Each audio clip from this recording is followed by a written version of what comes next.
أعوذ بالله من الشيطان الرجيم. بسم الله الرحمن الرحيم.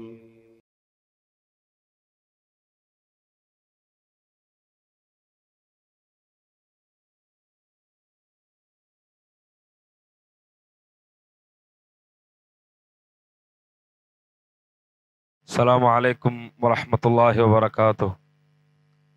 إن الحمد لله نحمده ونستعينه ونستغفره ونؤمن به ونتوكل عليه ونعوذ بالله من شرور أنفسنا وسيئات أعمالنا. من يهده الله فلا مضل له ومن يضلل فلا هادي له. وأشهد أن لا إله إلا الله وأشهد أن محمدا عبده ورسوله.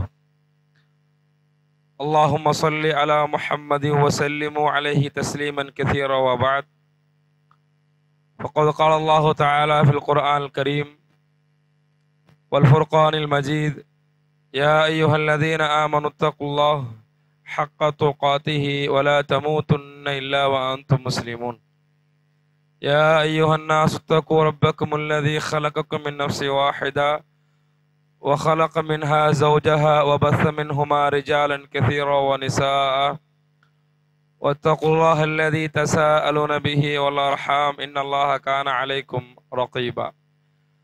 يا أيها الذين آمنوا اتقوا الله وقولوا قولا سديدا يصلح لكم أعمالكم ويغفر لكم ذنوبكم، ومن يطع الله ورسوله فقد فاز فوزا عظيما. وقال نبينا صلى الله عليه وسلم: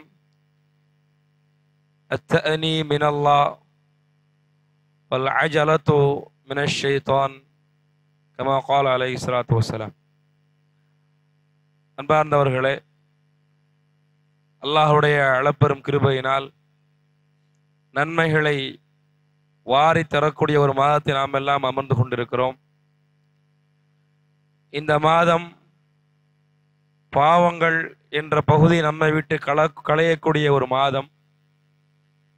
அல்லாஹுடைய தூதர் ஞாபகப்படுத்தினார்கள், ரமதானுடைய மாதத்தை அடைந்தும் அந்த மாதம் ஒருவருக்கு பாவ மன்னிப்பு ஏற்படுத்தவில்லை என்று சொன்னால், ரமதான் மாதத்தை அடைந்து அவருடைய பாவங்கள் எல்லாம் பாவ மன்னிப்பு பெறவில்லை என்று சொன்னால் அவன் நாசமாகட்டும் என்று சொல்லி அல்லாஹுடைய தூதர் கூறி காட்டுகின்றார்கள். அந்த அடிப்படையில் இந்த மாதம், இனி வரக்கூடிய நாட்கள் எப்படிப்பட்டதாக நம்மிடத்தில் இருக்கப்பெற வேண்டும், நாம் அதை எப்படி ஆக்கிக் கொள்ள வேண்டும், அதற்கு நாம் செய்ய வேண்டிய சில வழிமுறைகள் என்ன? வழிமுறைகள்னா திக்ரு, தௌபா, இப்படி நிறைய நம்ம சம்பந்தமாக தொடர்ச்சியாக கேட்போம். அதை சொல்ல வரல. மெயினா இவை எல்லாவற்றிற்கும் முன்பாக மனிதன் அவனுக்கென்ற ஒரு சில பண்புகள் ரீதியாக அவனை பண்படுத்தி கொள்ள வேண்டும். இல்லைன்னா எந்த வகையிலும் மனிதனால் எந்த செயல்பாடுகளிலும் முழுமைத்தன்மை பெற முடியாது. குறிப்பாக மார்க்க விஷயங்கள் உலகத்தில் எப்படி இருந்து கொள்ளலாம், ஆனால் குறிப்பாக மார்க்கம் சார்ந்த செயல்பாடுகளில் என்ன செய்ய முடியாது, ஒரு நிலை பெறத்து உறுதித்தன்மை பெற முடியாத ஒரு சூழல் இருக்கும். அப்படி என்ன, இந்த உலகத்துல நியதிகள் நீங்க எடுத்துக்கிட்டீங்கன்னா, இறைவன் இந்த உலகத்தை படைத்தது நமக்கான வாழ்வாதாரம், நம்முடைய பாவங்கள் மன்னிக்கப்படுவது, நாம் செய்யக்கூடிய பாவங்களுக்கு மன்னிப்பு தருவது, இப்படி எல்லாத்தையும் எடுத்துட்டீங்கன்னா அவசரம்லாம் இல்லை, நிதானமாக கையாளப்படுகின்றது. நிதானம் ஒரு முஃமினுடைய பெரும் சொத்து. மென்மைத்தன்மை என்பது ஒரு இறை நம்பிக்கையாளரிடத்தில் இருக்க வேண்டிய ஆகச் சிறந்த பண்புகளில் முதன்மை பண்பாக இருக்க வேண்டும். ஏன் அப்படின்னா, ரசூலுல்லாஹி ஸல்லல்லாஹு அலைஹி வஸல்லம் அவர்களை அல்லாஹ் ரப்புல் ஆலமீன் 40 வயதிற்கு பின்னால் சமுதாயத்துடைய சுமைகளை சுமக்கக்கூடிய, இறைவனுடைய தூதுத்துவத்தை மக்களிடம் கொண்டு போய் சேர்க்கக்கூடிய ஒரு பணியை அல்லாஹுடைய தூதருக்கு அல்லாஹ் ஏற்படுத்தும் பொழுது, அந்த ஏற்படுத்துகின்ற முதல் நிகழ்வாக இக்ரா பிஸ்மி ரப்பிக்கல் லதீ ஹலக், அதற்கு பின்னால் யா ஐயுஹல் முத்தஸிர், யா ஐயுஹல் முஸம்மில் வஅன்திர் அஷீரத்தகல் அக்ரபீன், இப்படி எல்லாம் தொடர்ச்சியாக வசனங்கள் இறங்குகின்றது. இந்த வசனங்களுக்கு பின்னால் அல்லாஹ்வுடைய தூதர் சமுதாய மக்களை சந்திக்கிறார்கள்.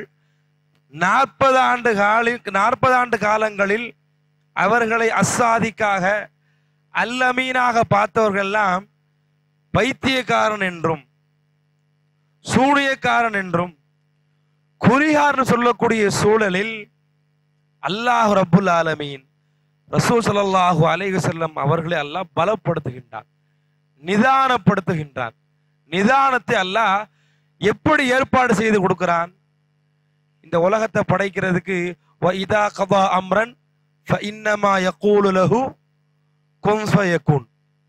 அல்லாஹ் ரப்புல் ஆலமீன் ஒரு விஷயத்தை உருவாக்குவதற்கு படைப்பதற்கு நாடிவிட்டால் அல்லாஹ்விற்கு வேறு வகையான ஒரு எக்யூப்மெண்ட்ஸோ அல்லது மேன் பவர் அல்லாஹ்க்கு எதுவுமே தேவையில்லை. அல்லாஹ்க்கு எது மட்டும் போதும், குன் ஃபயகுன். அல்லாஹ் ஆகு என்று சொன்னால் ஆகக்கூடியதாகத்தான் இருக்கும், அழியட்டும் என்று சொன்னால் அழியக்கூடியதாகத்தான் இருக்கும். ஆனால் அல்லாஹ் ரப்புல் ஆலமீன் அப்படியெல்லாம் இந்த உலகத்தை படைக்கவில்லை. 6 நாட்களில் அல்லாஹ் இந்த உலகத்தை படைத்திருக்கிறான். நம்மை படைக்கும் பொழுது, நம்முடைய ஆதி பிதாவான ஆதமை அல்லாஹ் படைக்கும் பொழுது உலகத்துடைய எல்லா பகுதிகளிலிருந்தும் மண் எடுக்கப்பட்டு அந்த மண் இறைவனுடைய கையில் இருந்து அதன் மூலமாக ரூஹால் உருவாக்கப்பட்டவர் யாரு? ஆதம் அலைஹிஸ்ஸலாத்து வஸ்ஸலாம். இதற்கு பின்னால் ஹவ்வா அலைஹிஸ்ஸலாம் வருகின்றார்கள். இதற்கு பின்னால் வழித்தோன்றர்களாக வரக்கூடிய நம்முடைய வாழ்க்கை நிலை என்ன? ஆணும் பெண்ணும் இணைகிறார்கள். இணையக்கூடிய நேரத்தில் கர்ப்பப்பையில் போய் நம்முடைய இந்திரியம் சேருகின்றது.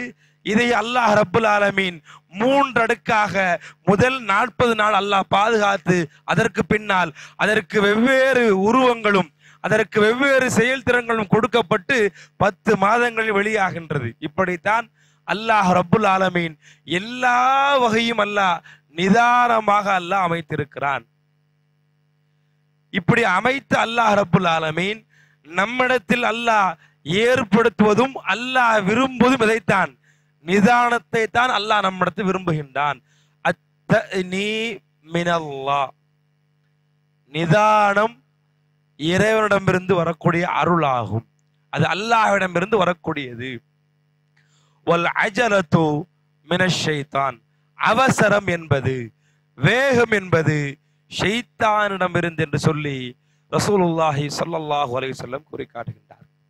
இப்போ அல்லாஹ்வுடைய தூதர் பிரச்சாரத்திற்கு தயாராகி அந்த மக்களுடைய தொல்லைகளை எல்லாம் சந்திக்கும் பொழுது ஒரு மனிதன உலகம் என்னைக்குமே நல்லவன் வல்லவன் வாய்மையாளர் நேர்மையாளர் சொல்லும் பொழுது அவர் சொல்லக்கூடிய நல்ல செய்திக்கு சமுதாயம் எதிர்த்தா எல்லா மனிதனும் உடைஞ்சு போயிடுவான்.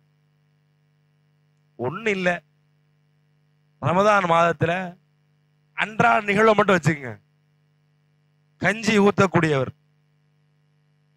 கஞ்சி வசூல் பண்ணக்கூடியவர், இப்படி எடுத்துக்கிட்டீங்கன்னா கஞ்சி ஊத்தும் போது கீழே கொட்டாம பார்த்து ஊத்துங்கன்னா தேவைன்னா வந்து ஊத்து அப்படின்ட்டு போயிடுவாங்க. எல்லா இடங்கள்லயும் என்ன, நம்ம ஒரு செயலை சொன்னோம்னா செய்யக்கூடிய செயல் நன்மைகளாக இருந்தால் கூட என்னன்னு எப்படி சொல்லலாம், அதுல ஒரு அவசரம், ஒரு வேகம், ஒரு கடும்போக்கு நம்மள்ட்ட இருக்குது. அல்லாஹ்வுடைய தூதர் 40 ஆண்டு காலம் மக்களுடைய நன்மதிப்பை மட்டுமே பெற்றவர்.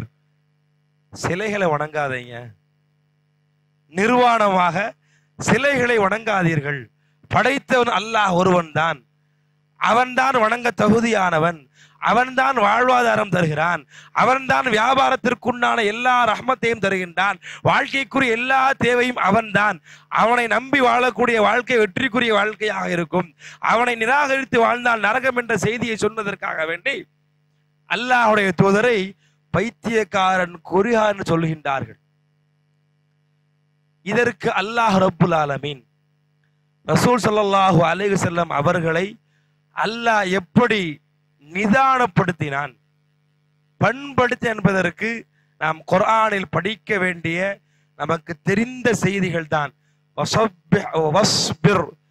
என்று எங்கெல்லாம் வருகின்றதோ இந்த வசனங்களை கவனிச்சு பார்த்தீங்கன்னா அல்லாஹ் ரப்புல் ஆலமீன் மக்கள் தரக்கூடிய இடர்பாடுகள் அல்லது இதற்கு முன்னால் நபிமார்கள் அனுபவிச்ச எல்லா வரலாற்றையும் அல்லாஹுடைய தூதருக்கு சொல்லி அல்லாஹுடைய தூதரை அல்லாஹ் நிதானப்படுத்துகிறான்.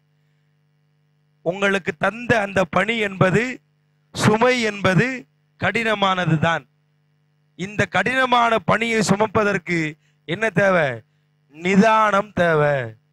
நூஹ்ல இருந்து அல்லாஹ் ரப்புல் ஆலமீன் ஈசா அலைஹிஸ்ஸலாம் வரைக்கும் அல்லாஹ் எல்லா செய்தி சொல்லி காட்டுகின்றான். கதாலிக மா அத்தல்லதீன மின் கப்லிஹிம் மிர் ரசூலின் இல்லா காலூ சாஹிருன் அவ் மஜ்னூன். நபியே, இவ்வாறுதான் ஏராளமான நபிமார்களை நாம் உங்களுக்கு முன்னால் அனுப்பி இருக்கின்றோம். எல்லா நபிமார்களையும் இந்த மக்கள் சொல்லாமல் இல்லை. பைத்தியக்காரன், ஜோசியக்காரன், குறிகாரன் இந்த மக்கள் சொல்லாமல் இல்லை, உங்களையும் சொல்லுவார்கள். வயக்குத்துலூனல் அன்பியா, நபிமார்களை இவர்கள் கொலையும் செய்திருக்கிறார்கள் என்று அல்லாஹ் ஏன் சொல்லி காட்டுறான்? உங்களுக்கும் அது நடக்கும். எனவே நிதானத்தை கடைபிடியுங்கள், பொறுமையாக இருங்கள் என்று சொல்லி அல்லாஹ் ரப்புல் ஆலமீன் ரசூலுல்லாஹி ஸல்லல்லாஹு அலைஹி வஸல்லம் அவர்களுக்கு அல்லாஹ் அவர்களை பலப்படுத்துகிறான். ஏன்னா இன்னைக்கு நம்ம வாழக்கூடிய வாழ்க்கை அவசர உலகத்தில் வாழ்ந்து கொண்டிருக்கிறோம். இன்னைக்கு வணக்க வழிபாடுகள்ல இருந்து, வாழ்க்கை முறைகள்ல இருந்து, கலாச்சாரங்கள்ல இருந்து, பண்பாடுகள்ல இருந்து எல்லாம் அவசரமாகவே இயங்கிக் கொண்டிருக்கிறது. இன்னைக்கு எல்லாம் இன்ஸ்டண்டா கிடைக்குன்னு ஆசைப்படுறோம். உடனே உடனே துரிதமாக எல்லாம் நடக்கணும். அல்லாஹ் சொல்லி காட்டுறான். நாம் செய்யக்கூடிய பாவத்தை அல்லாஹ் சொல்றான், நீங்கள் செய்யக்கூடிய பாவத்திற்கு நாம் உங்களை பிடிப்பதாக இருந்தால் உலகத்துல ஒரு புல் பூண்டு கூட மிஞ்சாது அல்லாஹ் சொல்றான். ஆனா நீங்க அவசரப்படுறீங்க. மனிதன் அவசரக்காரனாக படைக்கப்பட்டுள்ளான். அஜூலா, அவசரக்காரனாக, ஆத்திரக்காரனாக படைக்கப்பட்டிருக்கிறான். எப்படி படைக்கப்பட்டிருக்கிறான்? பலகீனமாக படைக்கப்பட்டிருக்கிறான். ஆக உன்னுடைய படைப்பை நீ ஒரு நல்ல தர்த்தீபாக ஆக்கிக்கொள். அதற்கு தேவை என்ன? நிதானம் என்பது தேவை. சரி, இந்த நிதானத்தை எப்படி அடைந்து கொள்வது? அல்லாஹ்வுடைய தூதர்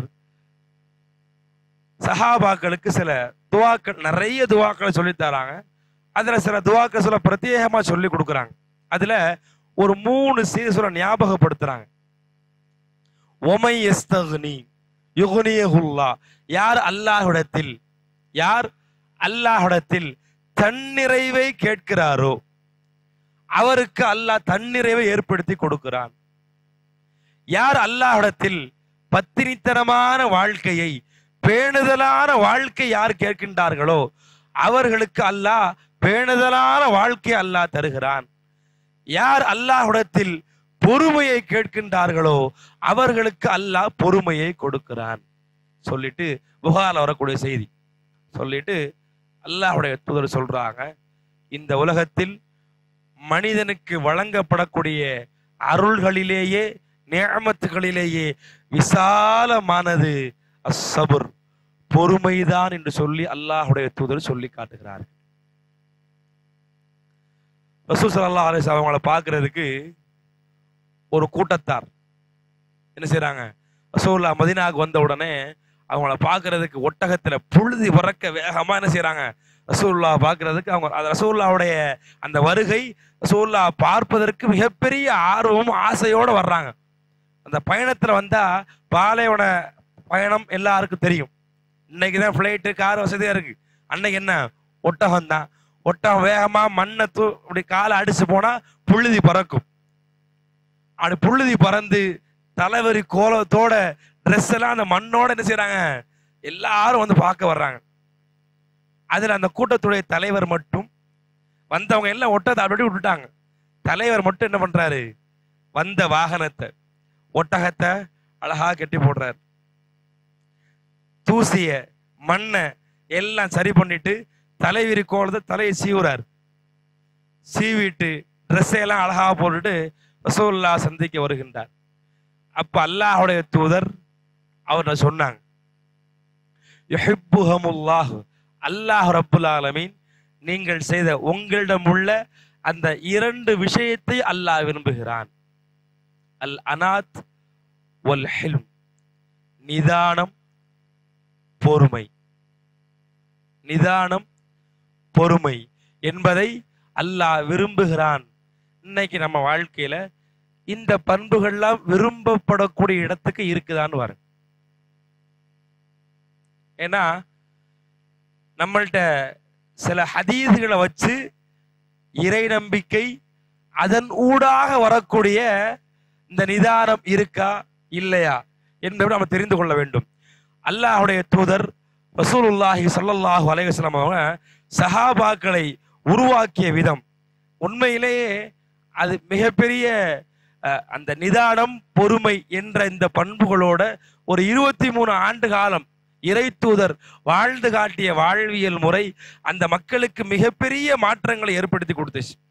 அப்போ உமைர் இப்னு ஹபீப் அல் ஹத்தமி ரதியல்லாஹு அன்ஹு அவங்க சொல்றாங்க, கேட்குறாங்க, அல் ஈமானு யஸித் வ யன்குஸ், இறை நம்பிக்கை என்பது கூடும் குறையும் சொல்லிட்டு ஒக்கையில கேட்கப்பட்டுச்சு, ஒமா ஜியாதத்துஹு, அதிகரித்தல் என்றால் என்ன, ஈமான் அதிகரிக்குதுன்னா என்ன?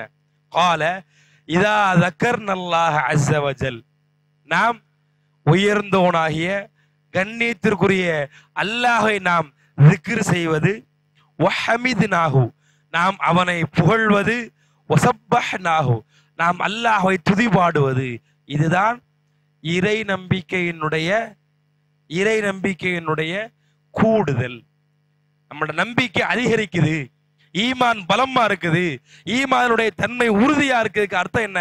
திக்ர், ஹம்து, தஸ்பீஹ், இவைகள் நம்மிடத்தில் சரியாக இருந்தால் இறை நம்பிக்கையினுடைய பலம் இருக்கும். வமா நுக்சானுஹு, அதிகம் என்றால் இறை நினைவும் புகழ் பாடுதலும். குறைதல் என்றால் என்ன? வைதா கஃபல்னா, நாம் பொடுபோக்குத்தனமாக இருந்தால், நாம் அலட்சியமாக இருப்பது, வதய்யனா, வீணடிப்பது, நேரங்களையும் காலங்களையும் வீண் விரயமாக்குவது, ஓ நசீனா, மறந்து இருப்பது, வதாலிக்க நுக்சானுஹு, இதுதான் இறை நம்பிக்கையினுடைய பலகீனம் என்று சஹாபாக்கள் சொல்லுகிறார்னு சொன்னா, அருமையானவர்களே, நம்ம இன்னைக்கு எந்த தரத்துல இருக்கிறோம்? நம்முடைய வணக்க வழிபாடுகள் இன்னைக்கு நிதானத்தோடு செய்யப்படுகின்றதா? ஏன்னா சிறப்புகள் ஏராளம். 5 வேளை ஒரு மனிதர் ஒரு செய்தியை சரியா பின்பற்றுவார்னு சொன்னா 5 நேரம் கடல் நுரை அளவிற்கு பாவங்கள் மன்னிக்கப்படக்கூடிய மிகப்பெரிய பாக்கியத்திற்கு வருகிறார். என்ன செய்தி அது?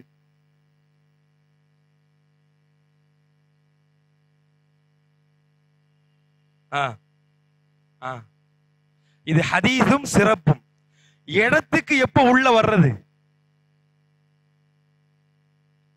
நல்ல நேரம். இந்த மாதம் நன்மைகளுக்குண்டான ஒரு மாதம். திரும்ப திரும்ப நாம் நினைவில் கொள்ள வேண்டியது, நம்பிக்கையோடும் இறை நம்பிக்கையினுடைய பலமும், அந்த இறை நம்பிக்கை எதிர்பார்ப்பை ஏற்படுத்தணும். என்னுடைய பாவங்கள் அல்லாஹ் மன்னிப்பான், என் நன்மைகள் ஏற்றுக்கொள்ளப்படணும் என்ற எண்ணமும் எதிர்பார்ப்பும் இந்த நிகழ்வோடு யார் ரமலானை எதிர்கொள்கின்றார்களோ அவர்களுக்குத்தான் அவர்களுடைய முன் சென்ற பாவங்கள் மன்னிக்கப்படும். நம்பிக்கையோடும் எதிர்பார்ப்போடும் ரமலானை 7 நாட்கள் 8 நாட்கள் கடந்து நாம் இதையெல்லாம் சரிவர அணுகி கொண்டிருக்கிறோமா? திக்ர் அதிகப்படுத்தி இருக்கிறோமா? தஸ்பீஹாத்துகளை, தஹ்மீதாத்துகளை அதை அதிகப்படுத்தி நம்பிக்கையில் இறை நம்பிக்கையினுடைய பலத்தை அதிகப்படுத்தி இருக்கிறோமா? இல்லைன்னா அலட்சியமா இருந்து அதை வேஸ்ட் ஆக்கி அதுல மறதி ஏற்படுத்தி நிதானமின்மையோடு செயல்படுகின்றோமா என்பதை நாம் தான் நினைவில் கொள்ள வேண்டும். வஸ்தஈனு பிஸ்ஸப்ரி வஸ்ஸலா இன்னல்லாஹ இது யாருக்கும் தெரியாத வசனம் இல்லை. இன்னைக்கு தொழுகை எப்படி ஆயிடுச்சு? நமக்கு சுன்னத்தான தொழுகை 12 ரகாத் என்பது நமக்காக இறைவன் கிட்டக்கூடிய ஒரு மாளிகை, நமக்காக இறைவன் கிட்டக்கூடிய ஒரு மாளிகை. வெளிநாட்டுல வேலை பார்த்து அங்க வேர்வை, ரத்தம், தூக்கம் எல்லாம் தியாகம் செய்து இச்சைகளையும் உணர்வுகளையும் எல்லாம் கட்டுப்படுத்தி என்ன செய்யறோம்? ஊருக்கு சம்பாத்தியம் அனுப்பி ஊர்ல ஒரு வீடு எல்லாம் வாசல்லாம் கட்டுறோம். கட்டக்கூடிய வீடு நம்ம நினைச்ச மாதிரி எல்லாம் என்ன நடக்கும்? நம்முடைய உழைப்புகள் என்ன ஆகும்? எல்லாம் வேஸ்ட் தானே. 12 ரக்காத் தொழுதா சொர்க்கம் கிடைக்கும்னு ஆசைப்படுறோம். ஆனா தொழுகை முறைகள்ல தொழுகையில் திருடன் யார்? ருக்குவையும் சஜிதாவையும் யார் சரிவர செய்யவில்லையோ இன்னைக்கு நம்முடைய சுன்னத் தொழுகை எல்லாம் கேள்விக்குறியாக ஆக்கப்பட்டுள்ளது. இமாம் ஜமாத்தோடு தொழுகும் போது கவனிக்க வேண்டிய செய்திகள், இமாமை முந்தக்கூடாது. இதுல எல்லாம் எப்படி இருக்கிறோம்? இந்த செய்திகள் நம்ம எல்லாம் எப்படி இருக்கிறோம்? அதாவது குடியிலையும் கூச்சலையும் கொள்ளையடித்தும் வாழ்ந்த மக்கள் இந்த ஈமான் என்ற வாழ்க்கைக்கு பின்னால் அது எப்படியெல்லாம் தங்க வாழ்க்கையில வழங்கிக்கிட்டாங்க நமக்கு தெரிஞ்ச செய்திதான். கோபம் ஷைத்தானிடம் இருந்து உள்ளது. கோபம் வரக்கூடிய என்ன செய்யணும் சொல்லு. அடுத்து கோபம் தண்ணியலன்னா தண்ணிய குடிங்க. அப்படியும் இல்லைன்னா நின்று கொண்டிருந்தால் உட்காருங்க. உட்கார்ந்திருந்தும் கோபம் தண்ணியலன்னா ஏன் சொல்லி காட்டணும்? இப்படி இது நான் விளையாட்டுக்கு உண்டான காரியமா? ஆத்திரக்காரனுக்கு புத்தி மட்டு. உண்மைதானே? என்ன தெரியாது. ஒரு சொல்லு கொல்லும், இன்னொரு சொல்லு மெல்லும். ஏன்னா இதையெல்லாம் ஏன் நம்ம தெரியணும்? சின்ன சின்ன செய்திகளையும் இறைத்தூதர் ரசூலுல்லாஹி ஸல்லல்லாஹு அலைஹி வஸல்லம் அழகாக சமுதாய மக்களுக்கு வடிவமைச்சிட்டு போயிட்டாங்க. ஒரு அடியான் இந்த நாவிலிருந்து ஒரு வார்த்தையை பேசுகின்றார். ஒரு வார்த்தை தான். இந்த நாவிலிருந்து ஒரு சொல்லை அவர் வெளிப்படுத்துகின்றார். அந்த சொல் நிதானம் இல்லாம வேகத்துல பேசுகிறார். அந்த வார்த்தை இறைவனை கோபப்படுத்தக்கூடிய வார்த்தையாக இருக்கும் என்றால் கிழக்கிற்கும் மேற்கிற்கும் எவ்வளவு தூரமோ இந்த தூரம் அளவிற்கு சொர்க்கத்தை விட்டு தூரமாக்கப்படுகிறார்.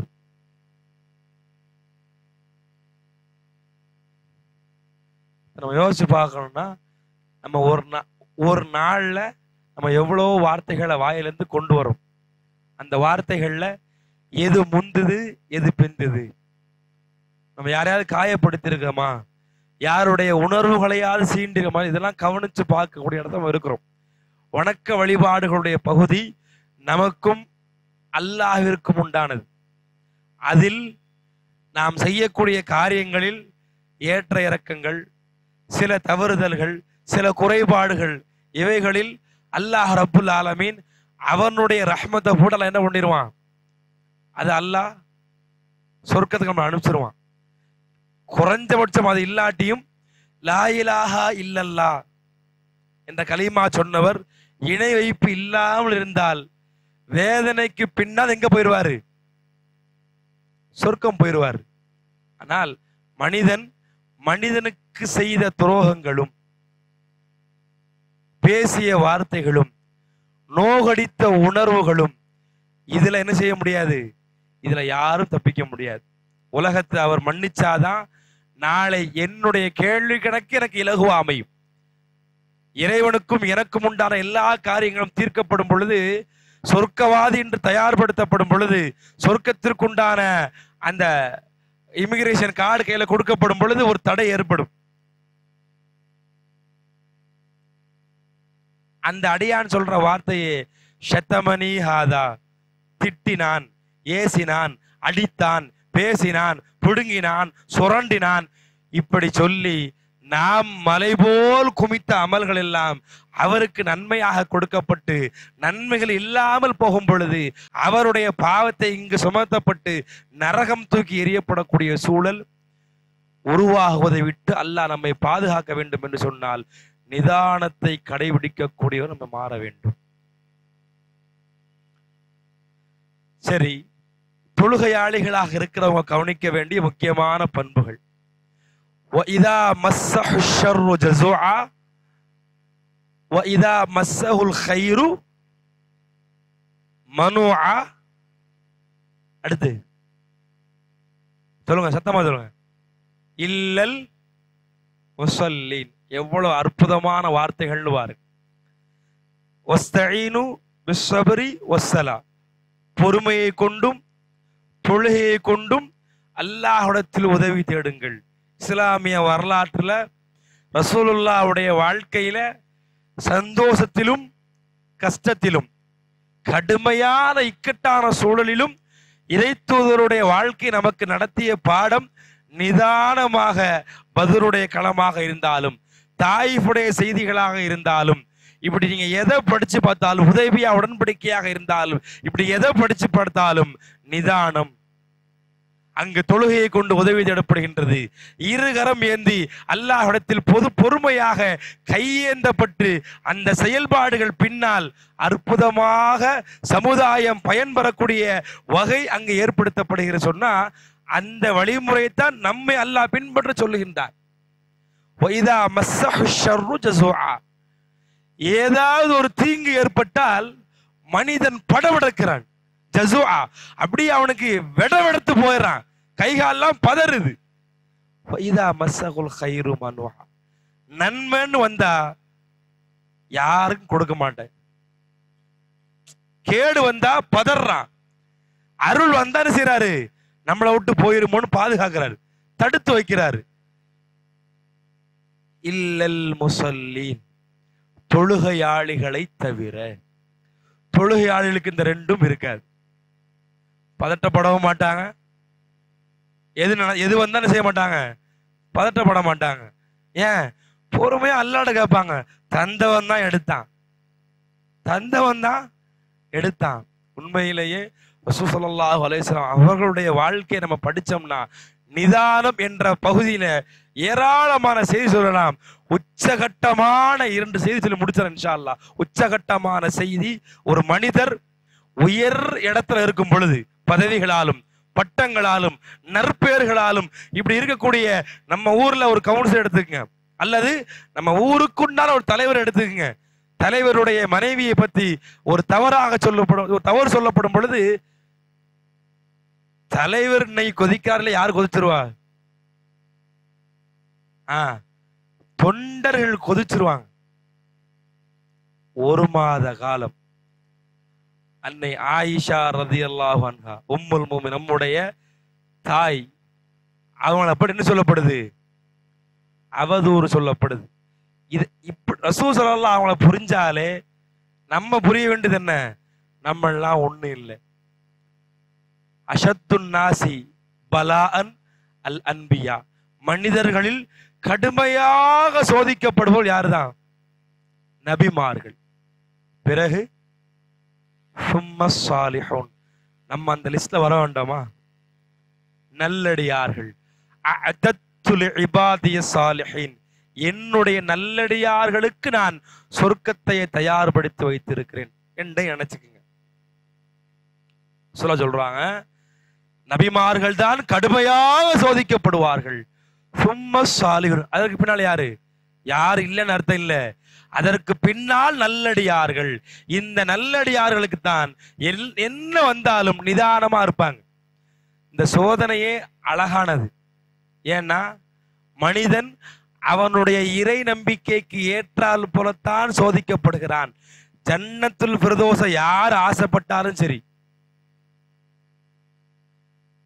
இன்ன அதமல் ஜஸா மஅ அதமல் பலா, பெரிய எனக்கு கூலி வேணும், ஜன்னத்துல் ஃபிர்தௌஸ் வேணும்னு ஆசைப்பட்டா கடுமையான சோதனை இருக்கும்.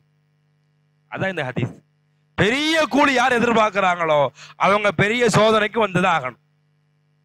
அந்த சோதனையில நிதானத்தோட பொறுமையோட இறைவனை சார்ந்து அவனிடம் சரணடைந்த வாழ்க்கை இருக்கும் என்றால் அவர்கள் எந்த கூலி எதிர்பார்க்கிறாங்களோ அந்த கூலியை அல்லாஹ் அவங்களுக்கு கொடுப்பான். அப்ப நமக்கு சோதனையே வரலன்னா இறை நம்பிக்கையில எங்கேயோ பலகீனம் இருக்குன்னு அர்த்தம். அப்ப அல்லாஹ்வுடைய தூதருடைய மனைவி மேல அவதூறு சொல்லப்படுது. நம்ம வாழ்க்கையில அப்படி இல்லாவிட்டையும் அது நடக்காட்டையும் வேற செய்தியில் எடுத்து பார்த்துக்கும். நம்ம வாழ்க்கையில ஒரு குழந்தையினுடைய ஒரு இழப்பு அல்லது மனைவிக்கு திடீர்னு தீராத ஒரு நோய் வந்துருச்சு, படுக்கை ஆயிட்டாங்க. இப்ப நமக்கும் இறைவனுக்கும் உண்டான நெருக்கம் எப்படி இருக்கும்? நமக்கும் அல்லாஹ்வுக்கும் உண்டான இடைவெளி எப்படி இருக்கும்? தூரமாக இருக்குமா இல்ல இருந்ததை விட நெருக்கமாகுமா? இதுல செய்தி என்னன்னா, அப்படியெல்லாம் சொல்ல முடியுமா? நிதானத்தை இப்படியெல்லாம் கொண்டு வர முடியுமான்னு சூரா நூறுடைய தஃப்சீரை படிக்கும்போது நமக்கு ஆச்சரியமா இருக்கு. ரசூலுல்லாஹ் பேசுற செய்திய அன்னை ஆயிஷா ரலியல்லாஹு அன்ஹா அறிவிக்கவும் செய்றாங்க. அல்லாஹ்வுடைய தூதர் இது ஆயிஷா ரலியல்லாஹு அன்ஹா தெரியவே நாட்கள் லேட் ஆயிருச்சு. இது தெரிய வரவும் ரசூலுல்லாஹ்க்கும் அவங்களுக்கும் சின்ன ஒரு இடைவெளி, சின்ன மாற்றம் தெரியுது. அப்ப ஆயிஷா ரலியல்லாஹு அன்ஹா வீட்டுக்கு போங்க, ரசூலுல்லாஹ் போங்கன்ட்டாங்க. வீட்டுக்கு போன இடத்துல ஆயிஷா ரலியல்லாஹு அன்ஹா வீட்டுக்கு போறாங்க. ரசூலுல்லாஹ் நிதானம்ங்கிறது இதுதான். ரசூலுல்லாஹ்வால எதுவும் முடியும். உமர் இருந்தாங்க, இந்த சபையில உமர் இருந்தாங்க, சஅத் இப்னு முஆத் இருந்தாங்க, சஅத் இப்னு உபாதா இருந்தாங்க, அலி ரலியல்லாஹு அன்ஹு இருந்தாங்க, உஸ்மான் இருந்தாரு, உமர் அப்துல்லா இப்னு உமர் இருந்தாங்க. இப்படி எல்லாரும் இருந்தும் அல்லாஹ்வுடைய தூதர் என் மனைவியை எவன் சொன்னா அவனை கொண்டு வாங்க, தலை எடுப்போம் அப்படிலாம் சொல்லல.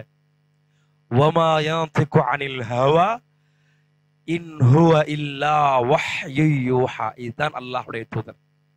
இவர் தோன்றியதெல்லாம் பேச மாட்டார். இதுதான் நிதானம். யோசிச்சு பாருங்க. அதாவது மதீனா வாழ்க்கை என்டையர் டிஃப்ரெண்டான வாழ்க்கை. என்ன சுத்தி முனாஃபிக்கு சேர்ந்து இருக்கிறான். இப்போ ஒரு ஊர்ல ஒரு பெரிய இமாம் இருந்தார்.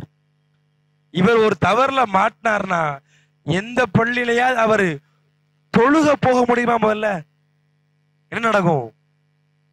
இப்படி நம்ம வாழ்க்கையில ஒவ்வொரு நிகழ்வா வச்சு பாருங்க, சமகாலத்தை யோசிச்சு மட்டும் பாருங்க, போக முடியுமா? அன்னைக்கு இந்த பள்ளியிலேயே மிகப்பெரிய பொறுப்பு வச்சவங்க ரொம்ப காலமா இருக்காங்க, 30-40 வருஷம் இருக்கிறாங்க. ஒரு தவறு நடந்து போச்சு, நம்ம நினைப்போம் அல்லாஹ்வே மன்னிக்கிறான்னு சொல்றான் தௌபாவை. நம்ம என்ன செய்ய மாட்டோம்? பின்னாடி இருந்து திரும்ப திரும்ப திரும்ப திரும்ப திரும்ப ரசூல் ஸல்லல்லாஹு அலைஹி வஸல்லம் முனாஃபிக் சுத்தி இருக்கிறாங்க. அல்வா துண்டு கிடைச்ச மாதிரி இந்த செய்திலாம். என்னையா தூதர்னு சொல்ற? தூதர் மனைவி அல்லாஹ் பாதுகாக்கல தானே, அவர் எப்படி தூதரா இருக்க முடியும்? எதை பத்தி ரசூலா கவலைப்படல, நிதானமா இருந்தாங்க. நிதானமா இருந்தாங்கன்னு இல்லை.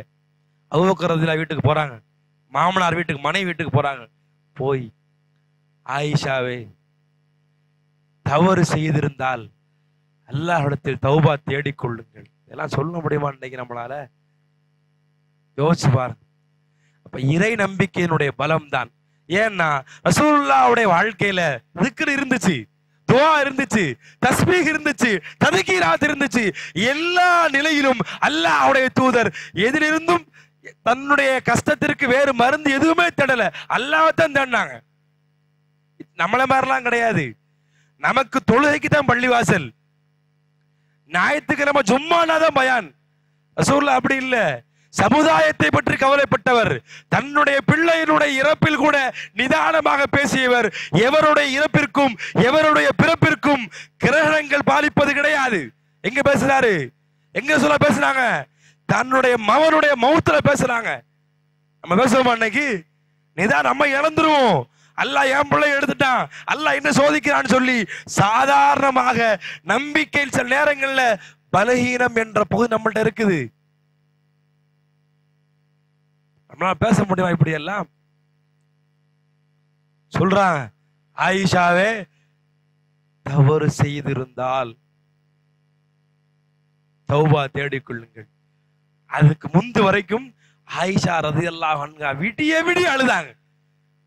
தஃசீர் அவங்களே இந்த ஹதீஸ்ல அவங்க அறிவிக்கிறாங்க. அழுது அழுது கண்ணில் தண்ணி இல்லை.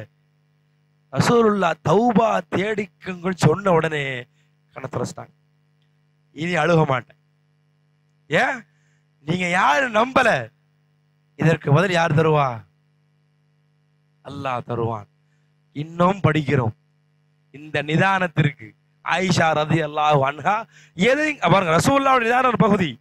அவதூறு சொல்லப்படுறவங்க நம்ம ரசூலுடைய மனைவி, அபூபக்கருடைய மகள், இப்படி அவங்களுக்கு எவ்வளவு பெரிய ஒரு புரிதல் இருந்திருக்கும், மனக்கவலை இருக்கும். ஒரு நாள் 2 நாள் இல்ல, மாத கணக்கா எப்படி இருந்திருப்பாங்க.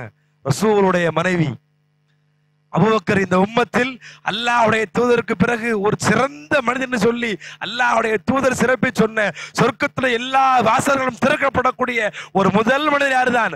அபூபக்கர் அஸ்ஸிதீக் ரலியல்லாஹு அன்ஹு. அவங்க அவருடைய மகள் என்று வரும்பொழுது எப்படி இருந்திருக்கும்? அல்லாஹ்ட்ட முறையிடுறாங்க. அவங்க நினைச்சாங்க நம்ம விஷயத்தில அல்லாஹ் வஹியை அறிவிப்பானா. அவங்க இன்னும் நினைச்சாங்க என் செய்தியை அல்லாஹ் எப்படியாவது ரசூலுல்லாஹ்க்கு கனவின் மூலமாக அல்லது ஒரு உள்ளு உதிப்பின் மூலம் அல்லாஹ் ஏற்படுத்தணும்னு அல்லாஹ்ட்ட அவங்க எதிர்பார்க்கிறாங்க. ரப்புட்ட கையேந்துறாங்க. அவங்க குர்ஆன் நமக்கெல்லாம் வஹி வரப்போதா? சரி, வராது. ஆனா இருந்தாலும் இந்த செய்தியை அல்லாஹ்வுடைய தூதருக்கு அல்லாஹ் ஏற்படுத்துன்னு செய்றாங்க. ஒரு பெரிய எதிர்பார்ப்பு வைக்கிறாங்க. சூரா நூருடைய முதல் 10 வசனங்கள் அதற்கு கிடைத்த மிகப்பெரிய பாராட்டுக்கள் தான். அந்த நிதானத்துக்கு கிடைத்த பரிசுகள் தான். இன்னைக்கு நம்முடைய வாழ்க்கையில நம்ம வாழ்க்கையில ஏற்படக்கூடிய சூழல் எங்கேயோ கொண்டு போயிட்டு இருக்கு. அருமையானவர்களே, இப்போது உள்ள இப்படி எல்லாரும் உட்கார்ந்து இருக்கிறோம். நீங்க பெரியவங்க இருக்கிறீங்க, நடுத்தர வயதில் இருக்கிறீங்க, என் வயதில் உள்ளவங்க இருக்கிறீங்க. ஒரு செய்தியாகத்தான், இதுவரைக்கும் நம்ம கடந்து வந்த காலங்கள் வேற, இனிமே பிள்ளைங்க பார்க்குற வாழ்க்கை வேற. நம்ம சின்ன பிள்ளைங்களோட தான் பழகிறோம், ஸ்கூல்ல வேலை பார்க்குறோம், மதரசால. பிள்ளைங்களை புரிஞ்சுக்க முடியல எப்படி இருக்கிறாங்க. எல்லாத்துக்கும் அவசரம். ஃபாத்திமா ரலியல்லாஹு அன்ஹா, அல்லாஹ்வுடைய தூதர் மௌத்தா போறாங்க, சக்கராத்தை கிடக்குறாங்க. ஃபாத்திமா ரலியல்லாஹு வர்றாங்க. ரசூலுல்லாஹ் முதல்ல பேசுறாங்க, அழுகிறாங்க. 2வது பேசுறாங்க, சிரிக்கிறாங்க. இதையெல்லாம் ஒரு தந்தையாக அல்லாஹ்வுடைய தூதர் அழகாக சொல்லிட்டு போயிட்டாங்க. நம்ம குழந்தைங்களுக்கு இந்த உலகத்துல அவசரம் இல்லை, நிதானம்தான் வாழ்க்கை என்பதை நம்ம எங்கேயாவது சொல்லி கொடுத்துருக்குறோமா? நம்ம கண்கூடா பார்க்கிறோம். நம்ம வீடுகள்ல இன்னைக்கு எல்லாம் உடனே உடனே உடனே எல்லாம் ஆசைப்படக்கூடிய ஒரு சூழல் நம்ம பார்க்கிறோம். வேண்டாம், பொறுமையாக இருங்க, நிதானத்தை கடைபிடிங்கன்னு சொல்லக்கூடிய பகுதியாக நம்முடைய பகுதி இருக்கின்றதா? உம்மு சுலைம், அபூ தல்ஹா ரலியல்லாஹு அன்ஹுமா, இவங்க வரலாறு நடத்துற பாடம் மிகப்பெரிய பாடம். அபூதர், உம்மு சலமா, இவங்க நடத்துற இவங்க வாழ்க்கையில் ஏற்பட்ட விஷயம் மிகப்பெரிய விஷயம். அபூ தல்ஹா ரலியல்லாஹு 2 பேரும் கணவன் மனைவியாக வாழ்றாங்க. அபூ தல்ஹா ரலியல்லாஹு என்ன செய்றாங்க? வியாபாரத்திற்கு போயிடுறாங்க. வியாபாரத்துக்கு போகக்கூடிய சூழல்ல குழந்தை நோய்வாய்ப்பட்டிருக்காங்க. அவங்க வியாபாரத்துக்கு போயிட்டாங்க. வியாபாரத்துக்கு போனா குழந்தை இறந்துருச்சு. இறந்த குழந்தைய அழகா கஃன் துணிலாம் சுத்தி என்ன செய்றாங்க? ஒரு ஓரத்துல வைக்கிறாங்க. வெளியே போனவர் கணவர் வந்துட்டார். வந்த கணவரை அழகாக, அதாவது கணவன் வெளியே வேலைக்கு போயிட்டு வந்தா மார்க்கம் சொல்லி காட்டுகின்ற மாதிரி ஆக சிறந்த பெண்மணி யார் என்றால் அல்லத்தி இதா தசுரு நபர, ஒரு கணவன் மனைவியை பார்த்த உடனே சந்தோஷமாகி விடுவான். இவள்தான் சிறந்த பேர் சொல்லி காட்டுறாங்க, அல்லாஹ் சொல்லி காட்டினாங்க. அப்ப கணவர் வருகிறார். கணவருடைய வருகைக்கு தன்னை தயார்படுத்தி அன்று இல்லறம் கூடுகிறார்கள். இறந்த குழந்தைய அழகா கஃன் சுத்தி ஓரமா வச்சு என்ன செய்யறாங்க? கணவனுக்கு செய்ய வேண்டிய எல்லா பணிவிடையும் செய்து கணவனோடு இல்லறம் கூடுகிறார்கள். இல்லறம் கூடி முடித்ததற்கு பின்னால் சமயோஜித புத்தி, உண்மையிலே மாஷா அல்லாஹ் அல்லாஹுடைய தூதர் உருவாக்கிய சமுதாயம். நமக்கெல்லாம் மிகப்பெரிய பாடமும் படிப்பினையும் உள்ளவர்கள். கணவன்கிட்ட பேசுறாங்க, உங்களிடத்தில் யாராவது ஒரு பொருளை ஒப்படைத்திருந்தால் அந்த பொருளை திருப்பி கேட்டா என்ன செய்யணும்? அமானிதமா கொடுக்கப்பட்ட பொருளுக்குண்டா சட்டம் என்ன? திருப்பி கொடுத்துடணும். அதே மாதிரி அல்லாஹ் நமக்கு குழந்தையை கொடுத்தான், அல்லாஹ் எடுத்துக்கொண்டான். இதை அவரால் தாங்க முடியல, இத அவரால் ஏத்துக்க முடியல. ரசூலுல்லாஹ்ட்ட போய் சொல்றாங்க, அல்லாஹ்வுடைய தூதர் கேட்டாங்க, நேற்று இரவு ஒன்று கூடினீர்களான்னு கேட்டாங்க. சொல்ல கேட்கிறாங்க, நேற்று இரவு இல்லறம் கூடினீர்களா? ஆமாம். ரசூலா சொன்னாங்க, உங்களுடைய கூடுதலில் அல்லாஹ் பரக்கத் செய்வானாக. அதற்கு பின்னால் அவர்களுக்கு குழந்தைகள் பிறந்தார்கள். இந்த உம்மத்துடைய ஹாஃபிர்களாகவும் ஆலிம்களாகவும் மார்க்கத்தை மக்களுக்கு எடுத்து சொல்லக்கூடிய மக்களாகவும் வரக்கூடிய இடத்துக்கு அல்லாஹ் கொண்டு வந்தான்னா நிதானம் தான். இந்த சம்பவத்தை எப்படி யோசிச்சாலும் இது எப்படி சாத்தியமால புரிய முடியவே மாட்டேது. ரொம்ப ஆழ்ந்து யோசிச்சு பாருங்க. ஒரு தடவை உட்கார்ந்து இறந்த குழந்தைய குளிப்பாட்டி ஒரு கஃபரோடு ஓரமா வச்சு கணவனுக்கு செய்ய வேண்டிய பணிவிடைகளோடு இல்லறம் கூடுதல் என்பது எவ்வளவு ஒரு அசாத்தியமான செயல். அதை எவ்வளவு நிதானம் வச்சிருக்கான்னு பாருங்க. அத்தனி மினல்லா, புரிய வேண்டியது ஒன்னே ஒண்ணுதான், அத்தனி மினல்லா என்பதை புரிந்து கொண்டு வரக்கூடிய காலங்களில் நிதானம் அல்லாஹ்விடமிருந்து உள்ளது. அல்லாஹ் ரப்புல் ஆலமீன் அதை எல்லா காலங்களிலும் பெறக்கூடிய நல்ல மக்களை ஆக்கி அருள் செய்ய வேண்டும். குறிப்பாக தொழுகை, துஆ, இந்த ரெண்டிலும் ஒரு மனிதன் அவசரப்படவே கூடாது. மார்க்கம் சொல்லி காட்டுது, இகாம சொல்லப்பட்டால், ஜமாத் தொழுகை ஆரம்பிக்கப்பட்டால் தொழுகைக்கு வேகமாக வராதீர்கள். என்ன கிடைக்கிறதோ தொழுகுங்க, விட்டதை பரிபூர்ணப்படுத்திக் கொள்ளுங்கள். இது தொழுகை சார்பாக. இரண்டாவது, உதவி தேடக்கூடிய துஆவில் சொல்லி காட்டுகின்றார்கள், ஒரு அடியான் துஆ செய்து அவசரப்படாமல் இருக்கும் காலமெல்லாம் அவர் துஆ அங்கீகரிக்கப்படும். நிதானமா இருந்தார்னா அங்கீகரிக்கப்படும். கேட்டேன் கிடைக்கலன்னு அல்லாஹ் தவிர எல்லாத்தையும் புலம்புனார்னா அந்த துஆ ஏற்றுக்கொள்ளப்படாது. யாக்கூப் அலைஹிஸ்ஸலாம் பெரும் காலம் துஆ செய்தார்கள். அதற்கு பிறகு அல்லாஹ் ரப்புல் ஆலமீன் மகனை பார்ப்பதற்கு, எந்த மகனுக்காக வேண்டி அழுது கண் பார்வை போச்சோ அந்த அழுகையும் பிரார்த்தனையும் நிதானமும் உறுதியும் மகனை பார்ப்பதற்கு, மகனை கிடைப்பதற்குண்டான வழியாக அமைவதெல்லாம் வரலாறு பாடம் நடத்துகின்றது. அல்லாஹ் ரப்புல் ஆலமீன் நம்முடைய வாழ்க்கையிலும் அவசரம் என்ற அந்த போக்கை மாற்றி நிதானமாக வாழ்க்கை வழிமுறைகளையும் வணக்க வழிபாடுகளையும் இறைவனுக்கு செய்ய வேண்டிய காரியங்களையும் மனிதரோடு நடக்கக்கூடிய காரியங்களையும் அல்லாஹ் இலகுவாக ஆக்கி அருள் செய்ய வேண்டும். ربنا آتنا في الدنيا حسنة وفي الآخرة حسنة وقنا عذاب النار وآخر دعوانا عن الحمد لله رب العالمين والسلام عليكم ورحمة الله وبركاته. سبحانك اللهم وبحمدك أشهد أن لا إله إلا أنت أستغفرك وأتوب إليك.